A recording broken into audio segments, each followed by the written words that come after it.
Menteri Koordinator Pembangunan Manusia dan Kebudayaan Muhadjir Effendi merespon terkait dengan polemik program iuran pensiun tambahan bagi karyawan. Menurut Muhadjir, penarikan iuran dana pensiun saat ini akan memberatkan bagi karyawan.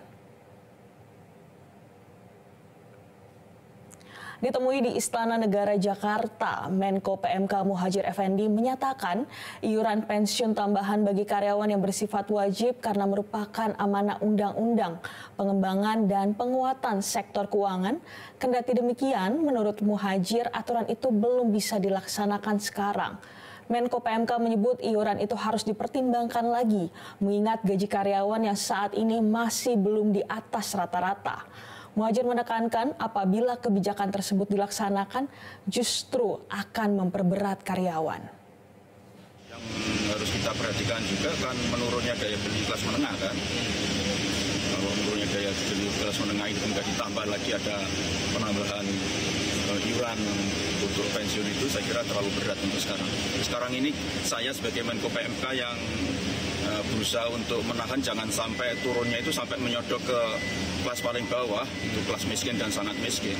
Tapi ini sekarang ini kan untuk saat ini kan alhamdulillah masih bisa kita tahan kan di level namanya inspiring middle income itu atau middle class itu kan. Sebelumnya pemerintah juga berencana memotong gaji pekerja untuk program tabungan perumahan rakyat atau TAPERA.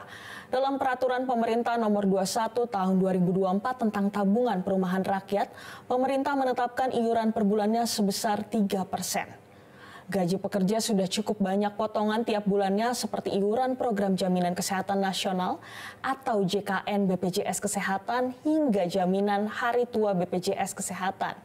Pekerja juga dikenakan potongan pajak lainnya yaitu pajak penghasilan pasal 21 tiap bulannya. Namun ini hanya berlaku bagi pekerja yang upahnya di atas penghasilan tidak kena pajak.